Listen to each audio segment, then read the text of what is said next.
All right, so when we're talking about GenAI, and particularly LLMs or other forms of generating content and the new breed of technologies, we have to come to a very simple conclusion, which is a little bit overdue, but it's an extension of this idea that any sufficiently advanced technology is indistinguishable from magic. But that gets worse when you don't really know what it's doing, and then it gets chaotic. And the hype cycles for GenAI, or AI in general, data, and many other technologies do not help. A lot of people tag along keywords, tag along certain terms, believe a lot of the potentials of the POCs, and then we get into problems where we don't even understand what's going on.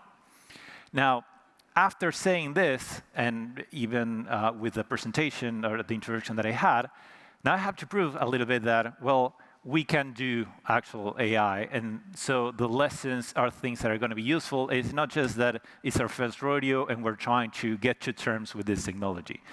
And we have delivered this for more than 10 years, for more than 400 projects, whether it's on helping companies. I know this looks salesy, but the whole point is to build a little bit of credibility. If it's helping companies on how they have to structure themselves, how do they build their internal research areas, how do they build their roadmaps, how do they assign resources to become AI-driven, or if it's about developing products that have an AI component at the core that makes the product make sense or gives it a reason to exist, and use that for instance, to help in the experience of a patient when they're going through their healthcare journey. If it's about helping a company build their own LLMs, at the moment they were more called foundation models. We can get into the nuances of that. But building an LLM from scratch for a specific use case they have, or using AI within industrial processes to get improvements in terms of cost, in terms of reliability, even though you have PhDs working at that and kind of domain experts with that. If it is about using GenAI to accelerate migration or accelerate code creation for a bank, and trying to, actually not trying, having to be faster to market given regulation deadlines, or even enabling the platforms that help companies accelerate their innovation cycle and go from a day to an hour in experimentation for hybridizing seeds. So we've been all over the place, even if it's at the infrastructure level, at the strategy level, at the product level, at the algorithm level.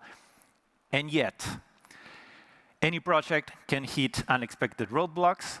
Sometimes they are expected, sometimes you know they're coming, and it's like a slow train that you cannot stop, and you will still hit them. And so the concept of today is to go through 5 of these cases where we had some issues of different kinds, why we had those issues, what is the turnaround, and what is the lesson that we can take forward so that it doesn't happen again. So for the first one, this is for a consulting firm. The idea is that they have this huge database of market caps, valuations, mergers, acquisitions, operations, a lot of financial data.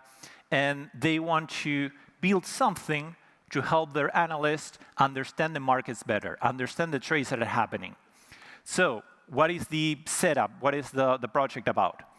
First of all, they wanted to add a semantic search functionality and kind of chat with your database's infrastructure or functionality. But we couldn't create supplementary databases because the data contained with the database was considered so proprietary, so valuable, that any copy or anything else outside it was not allowed. You can see where this is going. You can modify the existing one because that is their main assets. That is how they monetize that part of the data. And one of the fields, which actually contains most of the information about these companies, is just text. So it's a SQL database that has just a bunch of text in one of those. So what is the pain? First of all, similarity is ill-defined. It's a problematic term. So for instance, they might be searching for an oil company, and they might get an energy company back within that context, because for a semantic search for an embedding, those might be similar, or there might be many companies that have oil, but they also deliver power to houses, or they might not because they are doing renewables, and you're looking for both of them.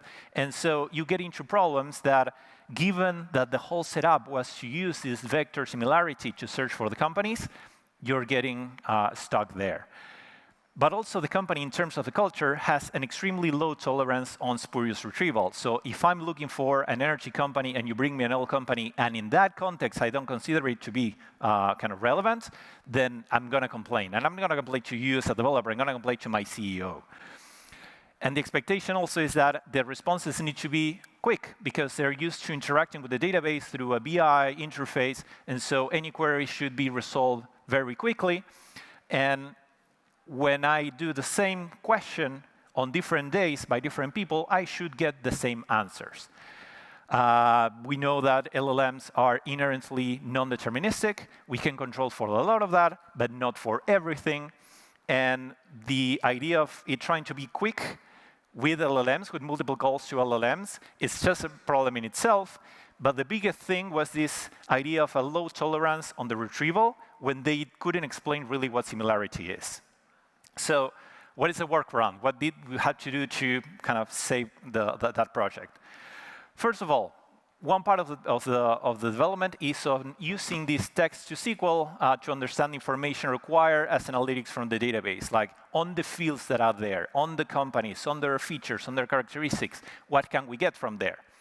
We would like to filter on the more expressive content that's on the just text field, but we cannot modify it. So we use an LLM to generate what are the possible keywords between our data mapping that we have in the database that should be related to that. So if I'm looking for an energy company, should I include oil or not within the keywords, within the values that I'm using? And so while I'm going to be using a where with a like format in the query, I'm still using the keywords that might be relevant for that specific use case within a set of queries that I'm mapping. And finally, once I get the results, I will have to go a little bit row by row with an LLM to filter and re-rank. We couldn't do that before because we cannot modify the database. We have to do it after, but we have to be very lean about it because they will not wait 30 seconds to get the response. So the lesson, or what we got from this to other projects, is first of all, acknowledging something. Most type of retrieval augmented generations require creating or modifying the data sources, because you need an extra layer for metadata, for the representations, for how is it relevant to the final users. The second biggest lesson is that in business speak, or for business users, there are several definitions that look similar and they are not, like similarity, belonging, dependency, hierarchical structure. It would have been better to rely on a graph rather than on vector databases, have concepts of belonging, of different domains, of different industries. We weren't allowed to create that. But the biggest lesson, and for us as a services company, is that sometimes it's better to challenge the project and establish suitable validation points along the way rather than fixing forced commitments. Because what seems a good idea on a POC, when you get to scale it and it doesn't work anymore just because you went along with a client, it's a problem. And this client might be an external client, might be an internal client, might be another area, might be a consumer. So we have to try to be crystal clear on why are we committing to that and what is possible to do, and not just saying, well, let's work it together along the way, because they might not have the tolerance for that. The second case is for a car maker. I'm not naming the companies because there are NDAs and things like that. We might get into more details at some point. But the idea is to, hey, we have GenAI, we have ChatGPT, we have this type of interfaces. Let's create a showroom that will have a lot of visual elements, kind of virtual reality things, but where you can have this conversational interface to get information about the products, about the features, about the comparison across models, across streams, and things like that. So the setup of this project is that this is done in conjunction with a partnership that this client has with a hyperscaler to leverage their cloud services. And now you're going to understand why I'm not naming anyone. The source of truth, the documents that we are supposed to be learning from, are not canonical.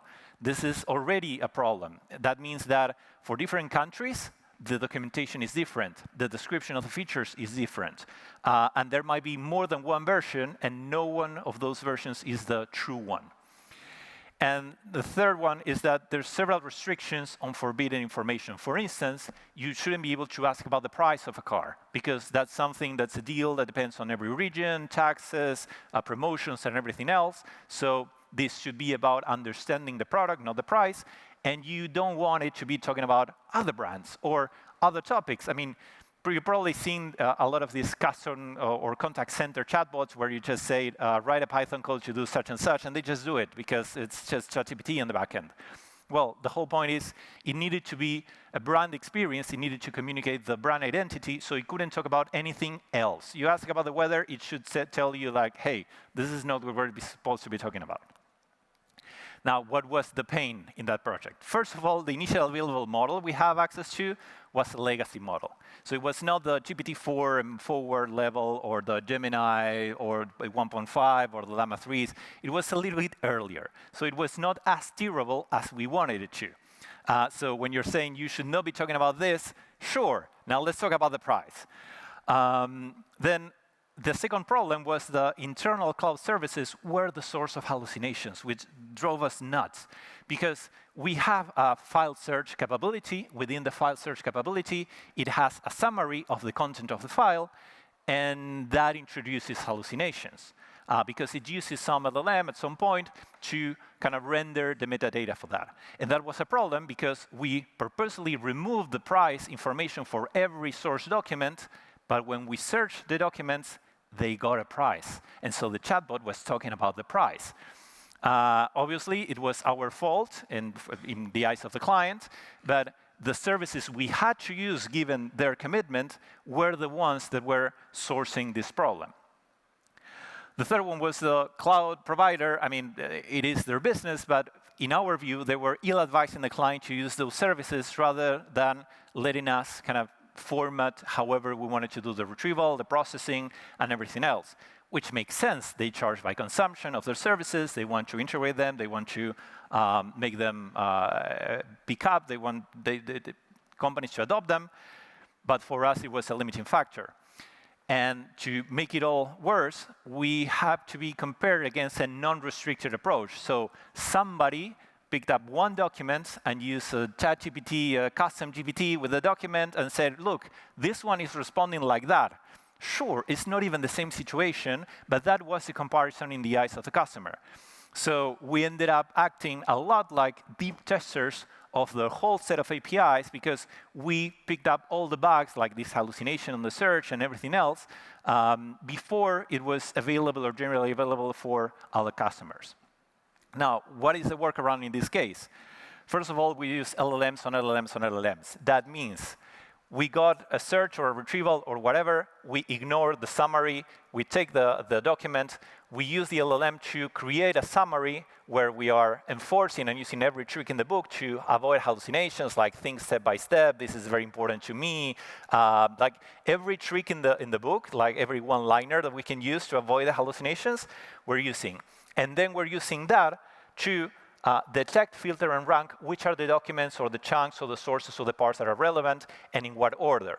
So we are creating metadata on the fly for these documents. So in a sense, we are using some of the cloud components, and then we're saying, yeah, but I don't care, and I'm going to be using the LLMs there. The lesson here for us was that measuring at every stage is critical to assign blame or constraints. For instance, detecting that the hallucination was happening at the retrieval stage and not at the generation stage took us quite a while because who would have thought that just retrieving a document was adding information that shouldn't be there? And then when you're trying to understand what else you need to develop, it's critical to know what your failure points are. And in many GenAI applications, we treat the RAG system as a whole thing, like one unique thing, and do not think about, well, is the document relevant? Is the ranking okay? Is the generation okay? Is it factual? Is it useful? Does it follow the tone? Does it follow the instructions? Am I filtering the user query or input and everything else?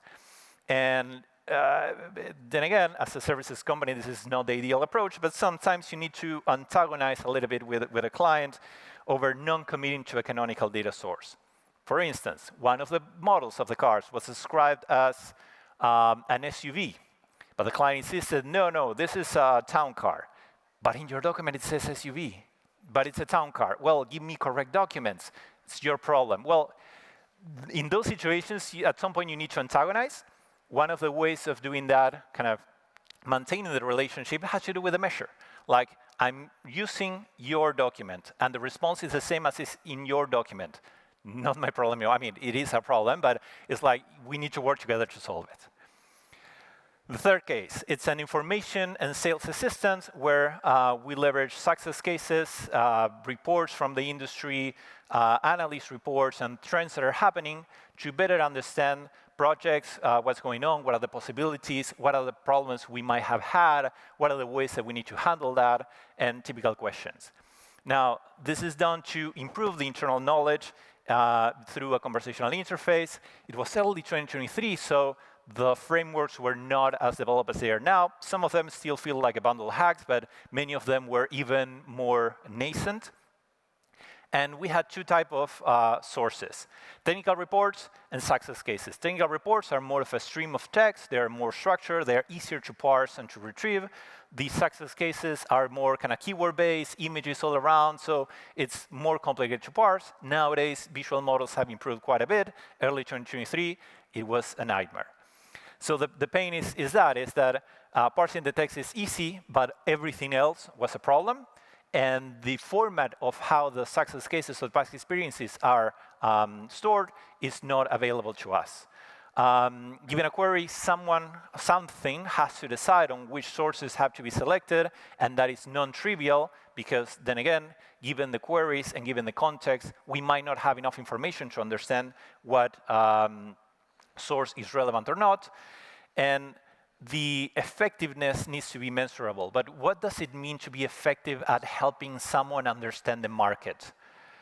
That's kind of hand-wavy.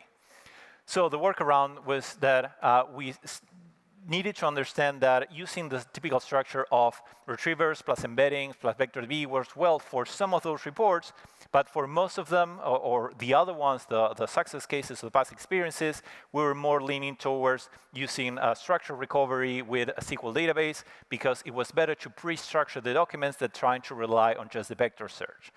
And then try to add what now is called agentic workflows. Beginning of 2023 was more of a whatever you can do around trying to go back and forth and understand what's going on and retry and trying to correct afterwards and having some reflection or mechanisms like that to improve the quality of responses. So the lesson is not everything is just embeddings plus a vector database. The use case matters a lot. Evaluation matters, I mentioned that.